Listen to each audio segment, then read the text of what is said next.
Hey y'all, this is Black Fist and Red Blades with a quick review for the video game Stellar Blade. Now I am late to the party, but Stellar Blade is a fun and enjoyable hack and slash game with plenty of fan service to go around. Though if I remember correctly, this game is supposed to be an indie, but it's got all the stops for a AAA game. It's actually categorized as a Souls-like, but honestly the speed of the gameplay makes it so fast-paced that I can't really compare it to something lumbering like fighting in Dark Souls. If anything, it's closer to Sekiro or just a cinematic action game since it's about the flair and anime moments. Just to get to the point, I got 5 categories to go over and I'll try to be brief. Story, gameplay, design, combat, and music. Story. In Stellar Blade, you play as Eve with a number of other spacefaring soldiers descending to Earth to fight monsters called Naytiba. Your particular mission is to find and to eliminate the Elder Naytiba, who is the progenitor. The first mission is a bust as you and your comrades are struck down in the air raid and on land. With the save of a man named Adam, you are brought back to fighting shape and work together to collect the power sources for Zion, the last remaining city, and the Alpha Cores, the cores of the stronger Naytiba. In my opinion, the pseudo-biblical and Greek style mixed with the sci-fi dystopia is a great mixture for the story and allows you to grasp the small philosophies of life and existence with the story that isn't too much of a head-scratcher. Going through the story with Eve, you soon learn about the origins of both the Naytiba and Eve's people as the story was told to them in a religious fashion that humanity transcended their limitations of breathing in space or underwater while having bodies that can be pulled apart and rebuilt. A huge but not so subtle hint is that the Naytiba are original humans, but mutated, while the others who consider themselves humans are some sort of androids or cyborgs, which needs to be questioned since there is a scene towards the end, ending with Eve allowing herself to be fused with the Elder Naytiba. I have to give this part a 7 out of 10. No twist too hard to see and no choices feel too big, but I know that there are different bosses depending on which route you take. Hell, the last boss for me was a flying mech with a Mike Tyson protocol in its system. I couldn't tell you how many times I lost to the last 2 bosses in my run. Gameplay. The gameplay is pretty simple in my opinion. Eve constantly runs unless prompted to slow down during talking scenes and can move quickly through the map.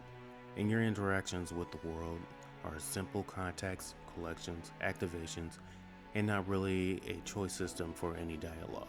Most things are just yes or no situations unless you have to go somewhere to collect items.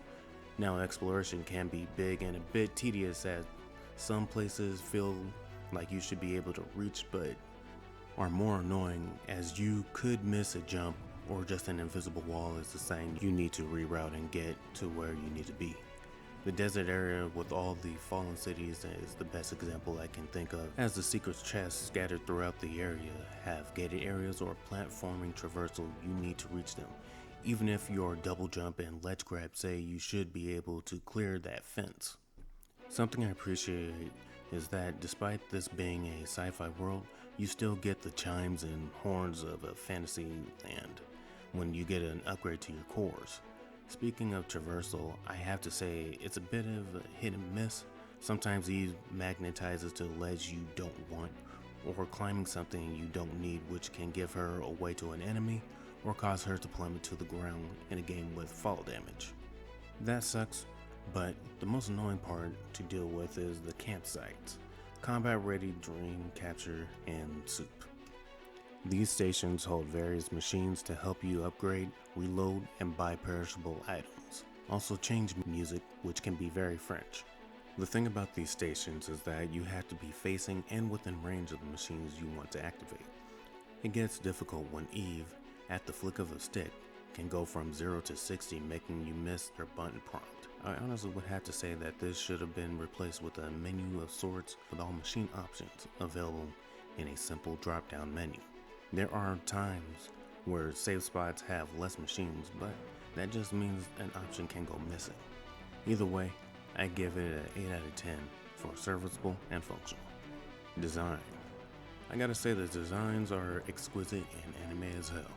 Now while Eve and all the other angels are beautiful and sexy as can be, the Naytiba are just as grotesque and off-putting. Always resembling something like a Resident Evil Los Plagas or a demon from Devil May Cry, the creatures can look disgusting and functional all at the same time. It's weird to know that these creatures over centuries of battle were actually evolving in a way. The best example I could come up with were the weird torso tentacle fodder that can be changed into the odd boar gargoyle variants at some point. I guess they also evolve with chains and hatchets, but still. There's even a final form where they are a story-tall big boy with mace testicles fastened to their arms. How they see, I don't know. How hard they hit? Too hard. The game's bosses have different natures and behaviors in the battlefield and in the real world suited to their combat.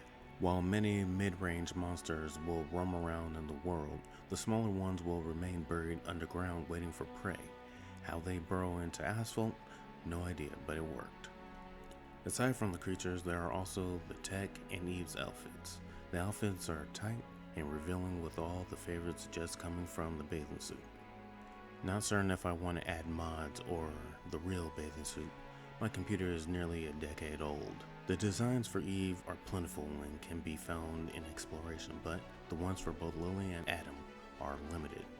Remembering the censorship and nonsense this game had to face in the beginning just to get onto the PlayStation, I don't think I should be surprised. The levels in art are gorgeous and immersive, make me want to give it a 9 out of 10. Not a fan of some of the limitations though. Combat. Now for the part that really matters. Combat straight up is a 9 out of 10.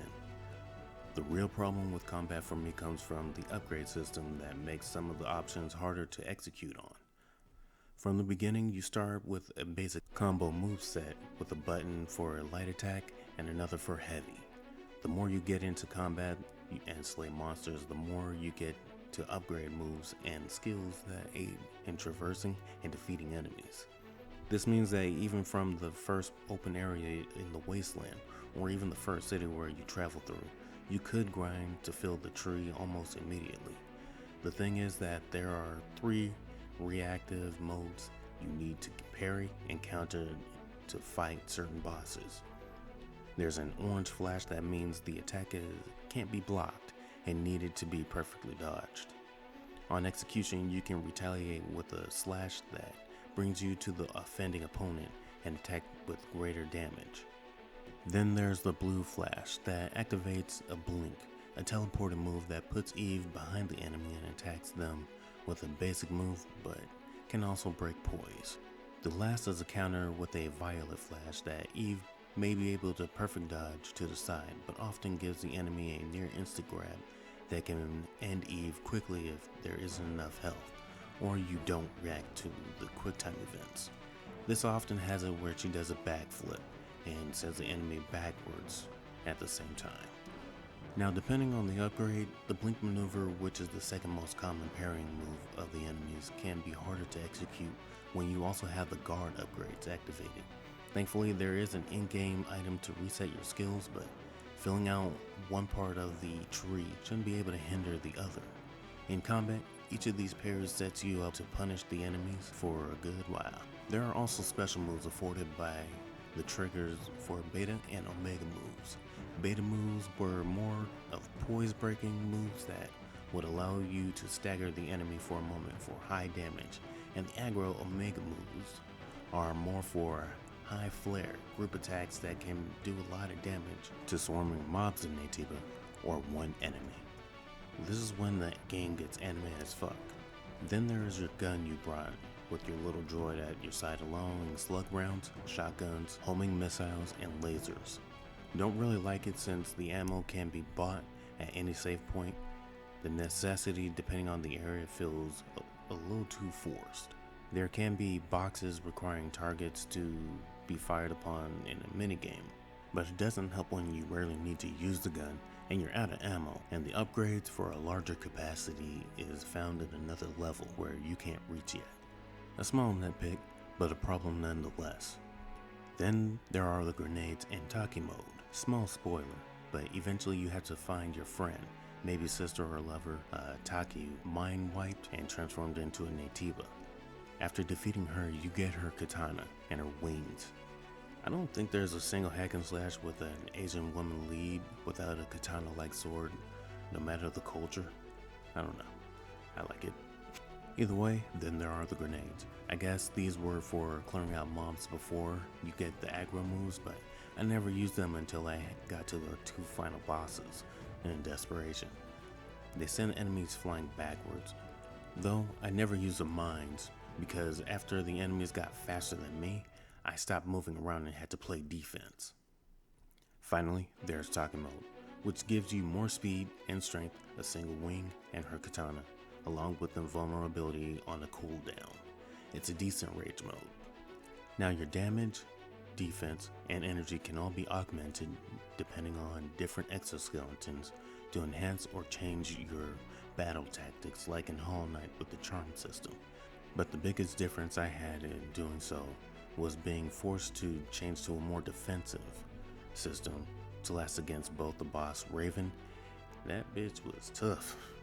And the final mech. Okay, this part's a little bit more off the cuff, but the final mech has everything that you had to battle against.